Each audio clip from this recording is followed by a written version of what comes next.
Okay, so a really warm welcome to the Green Map Platform Learning event. We are delighted to be here for Climate Week to share with you some useful practical information about the Green Map Platform and the tools that we hope can be of benefit to you in your community. Next slide, please, Alex. The we you are going to meet today is Wendy Brewer, who is the founder of Green Map. Wendy is based in New York and has got up very early to be with us here today to share her encyclopedic knowledge and passion for green map making. Alex and Bogdan from the GISCollective, the developers behind the new Green Map platform, and myself, Hannah Clinch of Tacit Design, a designer based in Dunoon on the west coast of Scotland, working on projects to engage people with climate change and action at a local level. Together, we've been working on the development of the Green Map platform over the last 18 months, but the project to develop these tools has been going on for a lot longer than that. Over the last year, we've been testing the tools in Scotland and other parts of the world, working with partners and organisations on live projects to help refine the platform. And what we're going to learn and hopefully benefit from today is the outcome of that work and that research. Next slide, please, Alex. This is a 45-minute session and it's designed to give you an overview of the green map making tools and platform, and hopefully to touch on how these tools will fit with the many frameworks Scotland is developing to support community engagement with climate change, such as the Place Standards Toolkit, the health and wellbeing outcomes, the 20-minute neighbourhoods. More broadly, there's a real need for local data collection and community participation in developing local solutions, and we think the Green Map platform has a role there at enabling community participation and empowerment. We want you to be able to leave this session feeling that you have some good takeaways. We recognise it's lunchtime and it's totally up to you how you interact with us in this session. You can turn your cameras off or keep them on. If you turn your mics off for the presentation, please, that would be appreciated. We have time for questions and answers at the end of this session, but please feel free to use the chat. And if you have a burning question, then please use your hand and put your hand up and we will get to you. Next slide, please, Alex. The session is broken down into a few sections, starting with a brief history and overview of the Green Map platform and green mapping from Wendy Brewer. But before we move into presenting, we wanted to give you all an opportunity to help create a green map using the platform. There is a link in the chat to what we call a campaign, and we've set it up exclusively for this session. You can add yourself to the map. You don't need to disclose data that you're not comfortable with, so please put yourself on the map in a place that makes sense to you. We've given you the opportunity to let us know a little bit more of information about yourself and the area of work you're in. You can, and you can illustrate your work through selecting icons. These icons have been repurposed from the main Green Map icon set, which we will learn more about in this session. Whilst you were doing that, I will in fact, I think Alex is just going to quickly demonstrate adding yourself to a campaign. So on screen now, what you're seeing is what you will see when you click the link. And this is how you complete a campaign. Right.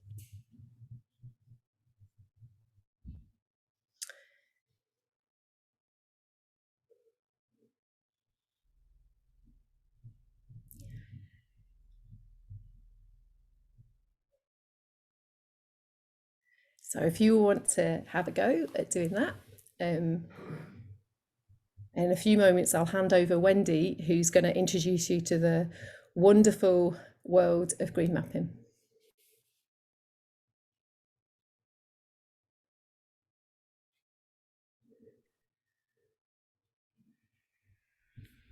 So Alex, if you could click. Great. There you go. So there, Alex is now on the map. And don't worry, this map won't be public. We're just trying to find out who's here in your backgrounds, a little bit about your backgrounds.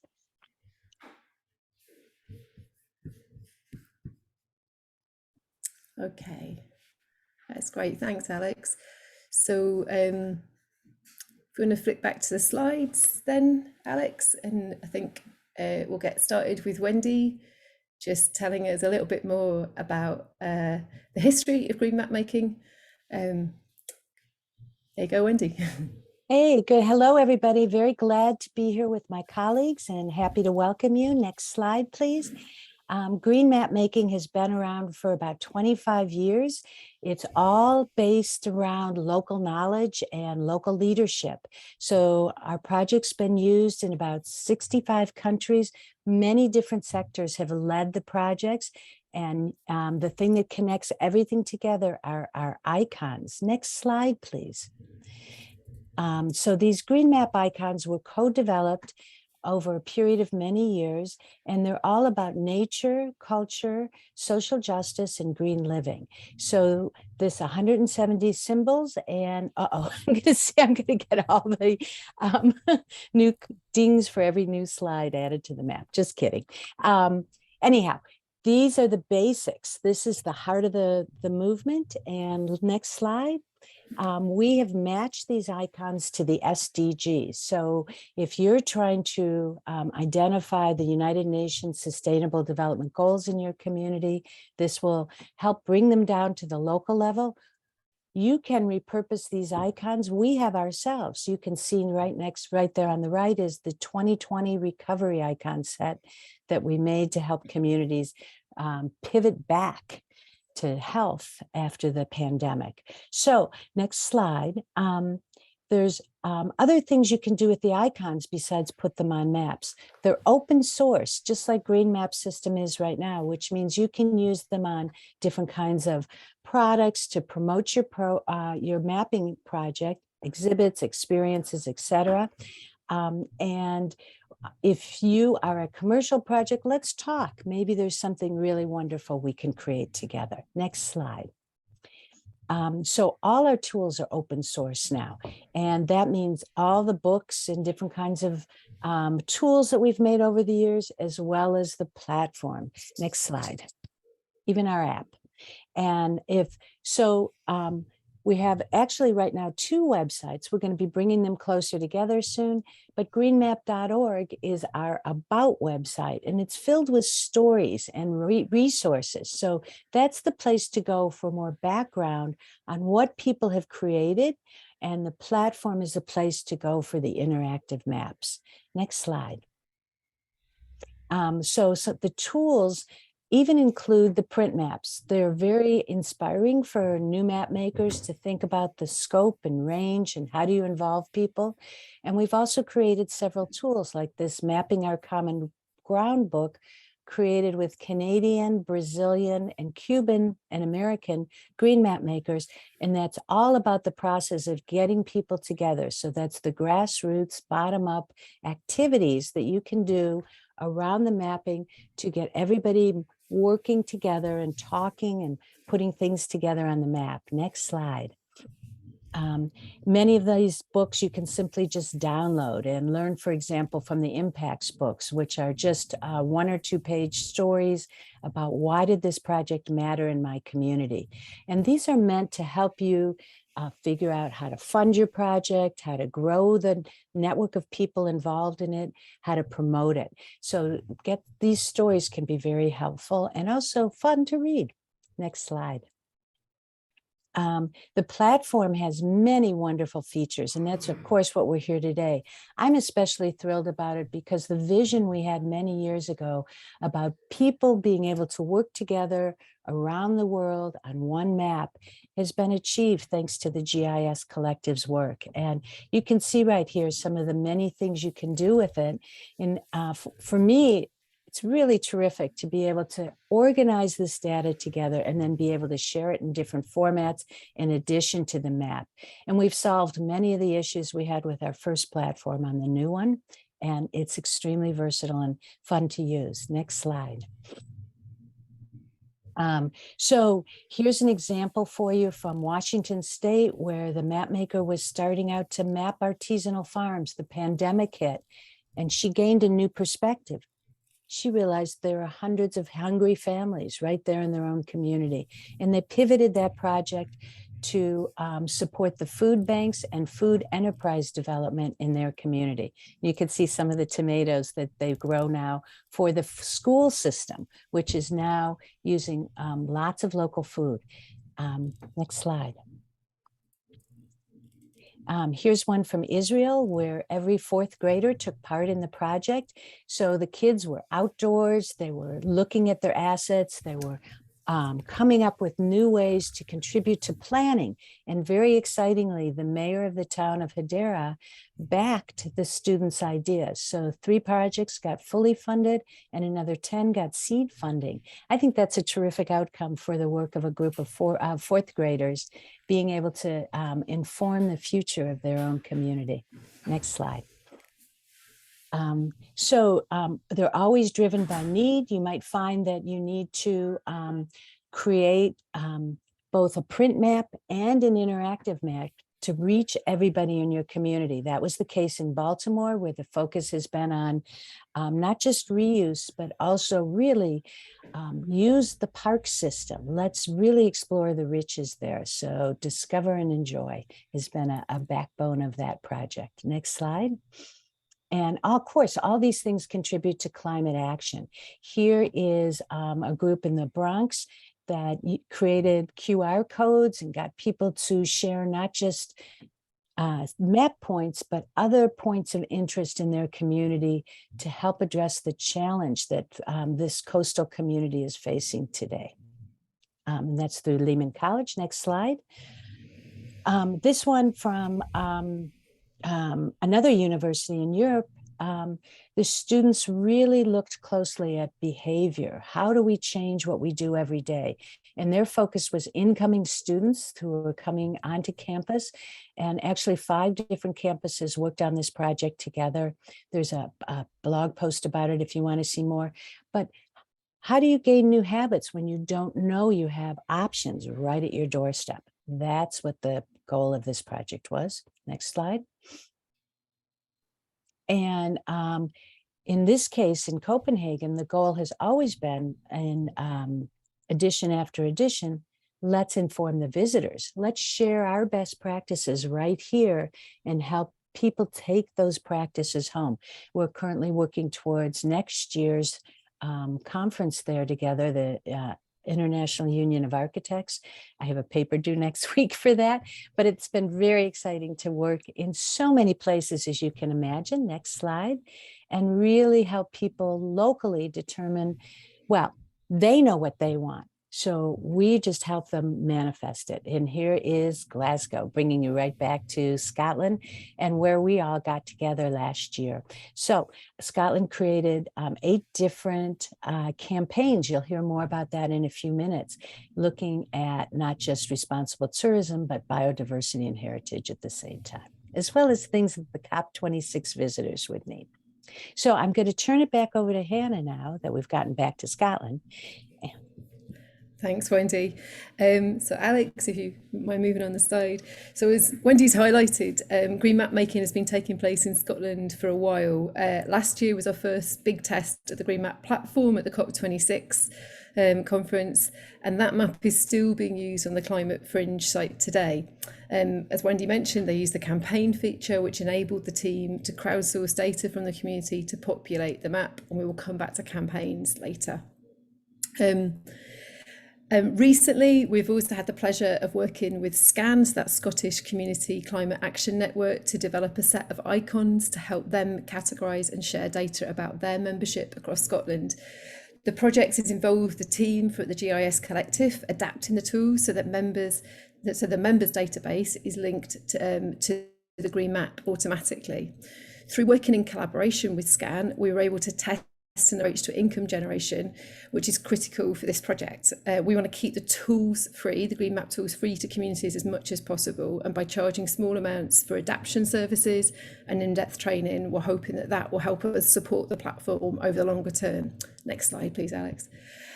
So here in Dunoon on a local level, so Dunoon is a rural and coastal town of around 10,000 people. Green map making has been tested out over a number of projects and themes. During lockdown, the platform was used to create a digital version of a postcard trail that was put up in the town to encourage walking and the discovery of heritage. So a simple and temporary solution. Next slide, please. Heritage and uncovering the hidden narratives of place has been a big theme in my work over the last few years. An ongoing project in Dunoon called Dunoon Goes Pop aims to highlight the town's history as a base for soft drinks making. There was a pop factory in the town from the 1880s until the 1970s. This work has also aims to tell the story of an area's links to sugar production, wealth, and the transatlantic slave trade. So we're using the Green Map platform to log information about ingredients that goes into traditional soft drinks, such as rhubarb, nutmeg, limes, and cinnamon. Through the project, we aim to engage young people in conversations about climate change, food, and health in a way that connects to the local to the global. Next slide, please, Alex. So I'm also currently working with a community development trust to carry out active travel consultations. Through a partnership with the Dunoon Area Alliance and funding from Creative Scotland, last year we were able to train up a young person to use the tools and create a green map of reuse, repair, and care. This consolidated information about bike repair services, utilising data that we gathered during active travel consultations and making the information useful to stakeholders. Next slide, please, Alex. Over the last 12 months, I've been running a project called We Are Building a Beach Hut, which focuses on a shingle beach in the town called West Bay. The project aims to explore the challenges and opportunities of involving people in a design and place planning process. So we've been looking at the beach and how climate change affects where you locate structures and the role of biodiversity in protecting the shore from flooding. Just over a month ago, Argyll and Bute Council's amenities team arranged for a digger to go onto the shore and remove quite a lot of that shingle and biodiversity. This was responding to community concerns about the beach looking uncared for. This action, which pretty much goes against all best practice that I know about, has meant that we've had to rethink the project, and we're going to start a green map to collate data on beach biodiversity and some more of the heritage, the natural heritage that we found, and to help inform discussions on how the beach can be managed in a more sustainable way in the future. This is very subject to funding, but it's very pertinent to the discussions around how local action and engaging people in place planning processes. Next slide. So now you have an oversight of the different ways green maps are being used in communities and as part of place planning and consultation processes, and to support action on climate change globally. We're now going to look at the tools in more detail and show you how to set up a green map project and how to add data to your map, points and lines, and how to crowdsource data through easy to fill in campaigns and surveys. So Alex has made some films. So you first need a team that manages your mapping project. There are various roles that you can assign to team members for smooth collaboration. More details about the different roles are coming up. The team can own one or more maps. Adding a new map is easy, and when creating it, you can directly assign it to a team. There are many map configuration options. For example, you can choose which icon set you want to use for your map and what area you want to focus your mapping on. You can also embed the map code to share in real-time versions of your map on your own website or websites where you wish to promote your map.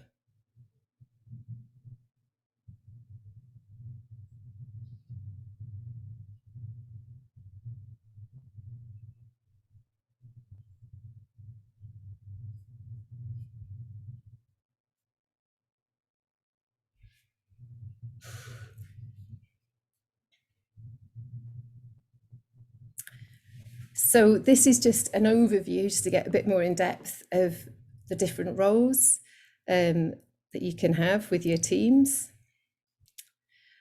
and different levels of access to help you involve members of your community in a project, with the owner having full control over a map making, to a guest being able to add data to a map that is not yet public.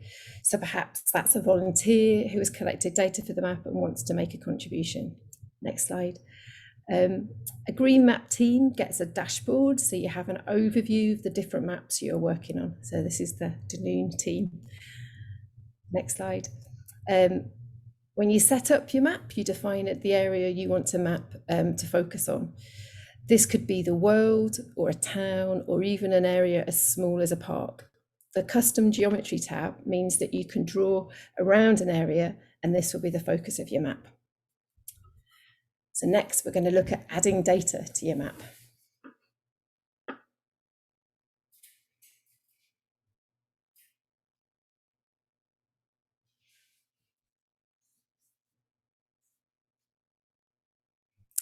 So as a map maker, you can add data to a map or invite others to contribute. So first, we're going to look at adding and importing lines as a map maker. All data on a map is added by going to the plus menu and selecting feature. You can make points on the map and inviting people to add text and content and pictures and appropriate icons.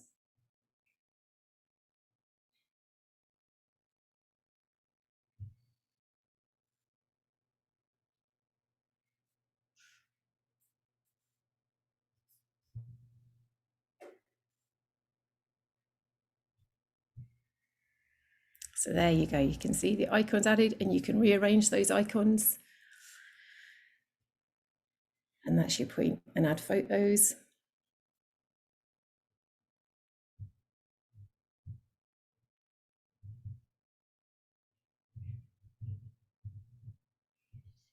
You can even add sounds.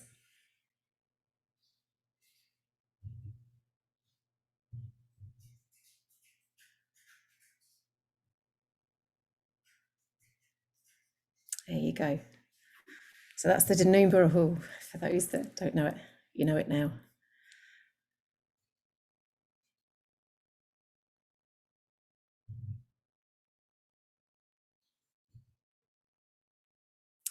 So if you want to focus your map on bike routes or active travel, you can also do that by adding lines.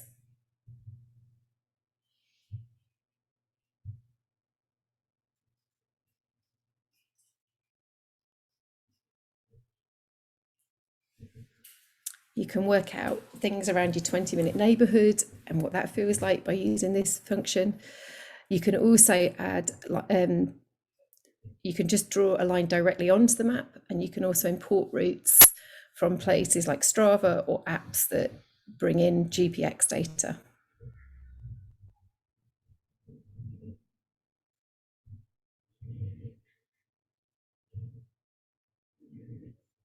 So there, a bike route through Berlin.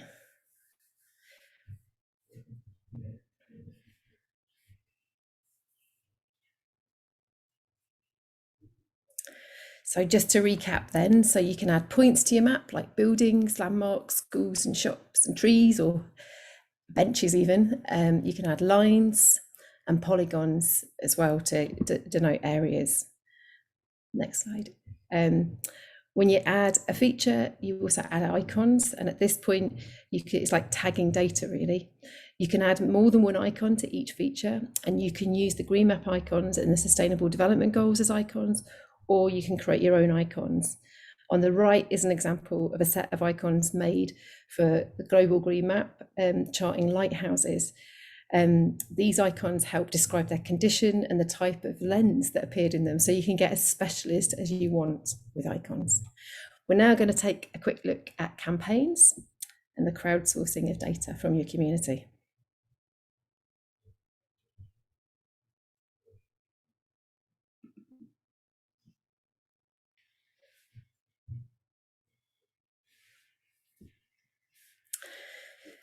So the platform offers the option of using surveys to co-create maps through public participation.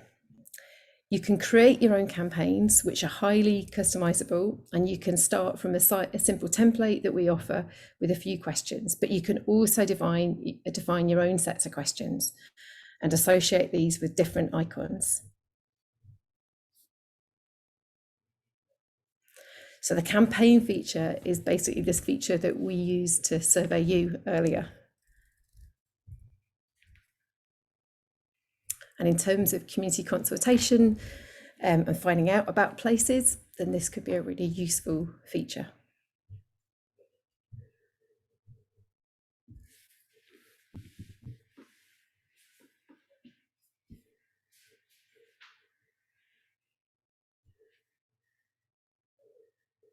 And of course, you got to try it yourself earlier in this session.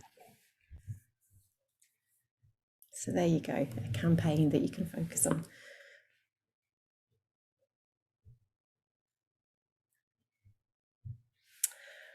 Okay, so just to go over that again, so a campaign is really like an online questionnaire that helps you gather data about place. You could, when you set up a campaign and publish it, members of your team will be notified, and you can then verify data and choose to add it to your map and make it public or not. Next slide, please, Alex. So there are lots of different ways people can help create green maps of your local area, and you can use the digital tools in combination with other forms of engagement to gather information from your community. Green Maps also offer an app. At this stage, it's only available for iPhones, but over time it will be available for Android.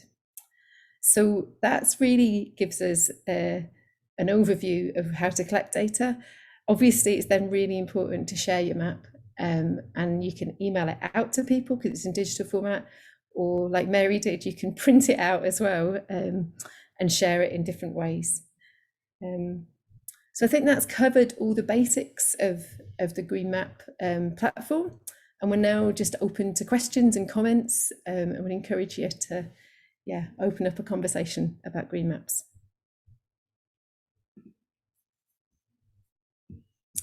There's a question about the videos, and yes, we'll try and pop those online and share them, no problem. And we'll share this session too. Yeah, absolutely. Yeah. So has anyone got any questions? I see Martha's hand is up. Yeah. Hi, thank you. This is wonderful. And it's so exciting to see. Wendy's very humble, but she started this whole thing in 1992. So,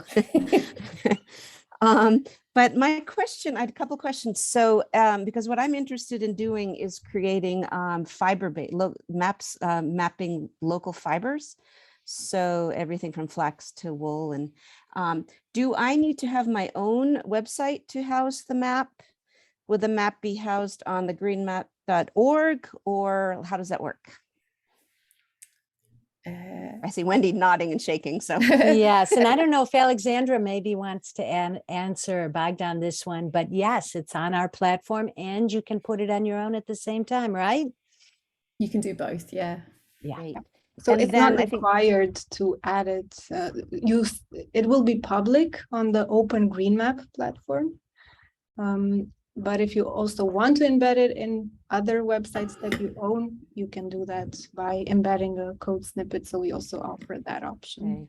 But we And don't have to Mark- hold off and establish our own website before we can launch it. Okay. And then we can also create our own icons, as I understand, I think, Wendy, because you have some for food, but I Right. don't think there are any yet for like sheep and Oh, that would be a and great plant new- fibers. And when you make new icons, you can decide if they're only for your map or if you want to share them with everyone. So Share, yeah, share.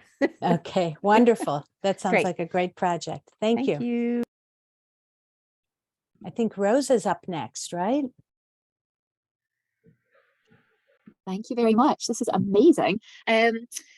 My question is about who owns the data. So obviously, if you're putting out a campaign quite widely and it's something like a special tree that you're not going to be like only the person who owns that tree can put their tree on the map. You can just have anybody thinking, well, this is my special tree that I really love.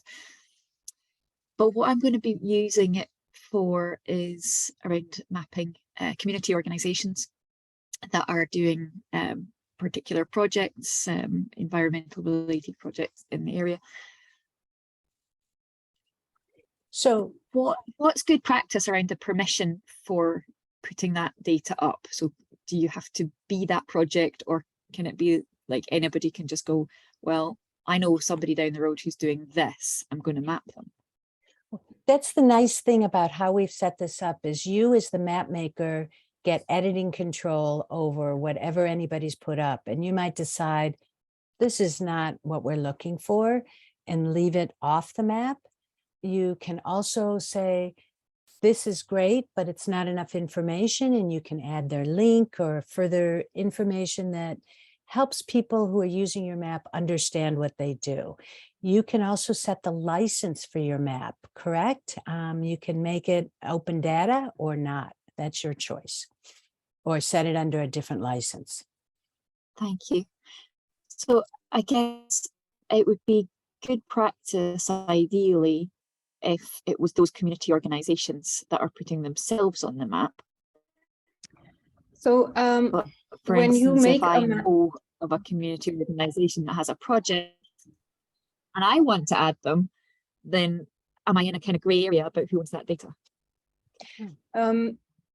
so I would say that if you make your own map, you are free to add data from your own perspective. And when people access that map, they will see the sites that you as a person or your team have decided to put up. And I think when we moderate the platform, what we look at is we want to make sure that you're not misrepresenting. So if you say you are that place, but you are not, and if we get complaints about that, then we will contact you. But as long as you publish data that is publicly available and there are no copyright infringements or license infringements, then we really encourage people to make their own maps from their own perspective. Right.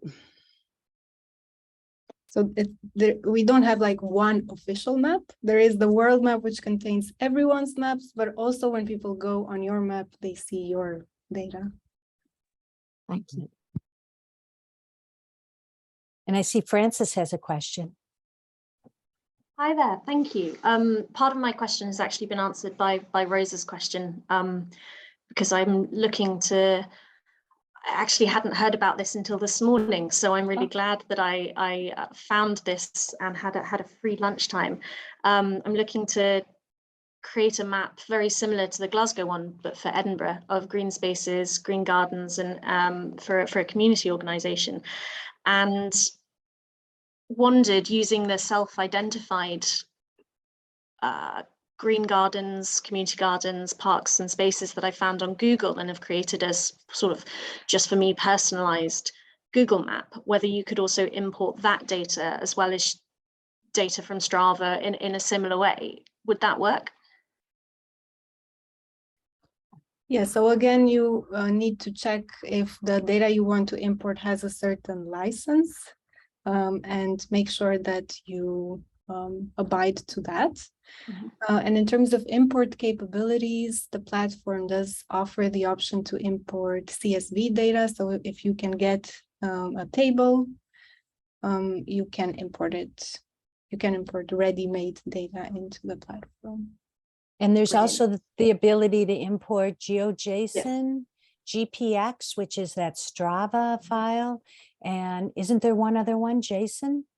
GeoJSON and CSV.